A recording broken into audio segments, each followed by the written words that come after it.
El traçat de la línia de molt alta tensió arrenca a la subestació de Sentmenat i s'enfila en direcció a Vic i Bescanó.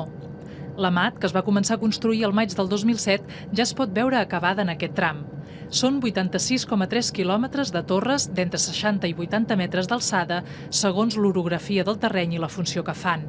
El traçat aprofita altres línies ja existents que es compactaran amb el nou projecte. Això suposarà el desmantellament d'un total de 93 quilòmetres de torres i línies dels trams anteriors que quedaran obsolets.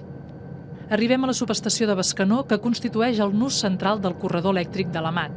Segons Red Eléctrica, aquesta instal·lació és el punt d'unió dels projectes de reforç del subministrament elèctric de les comarques gironines. Es compon de dos parcs de transport de 400 i 220 quilovolts i d'un altre de distribució de 132.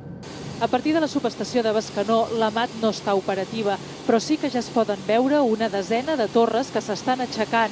Són torres de la nova línia de 132 quilovolts de la xarxa de distribució d'Endesa que unirà la subestació amb Olot i Salt.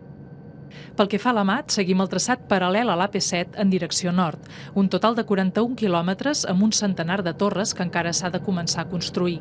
El projecte està a informació pública pendent d'autorització administrativa i de l'informe d'impacte ambiental.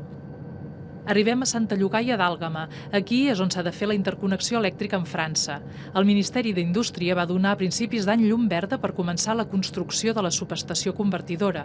És a partir d'aquí, d'aquest petit poble de l'Alt Empordà, on la mat passarà de ser aèria, amb torres elèctriques, a anar soterrada fins a Baixàs, a la Catalunya Nord.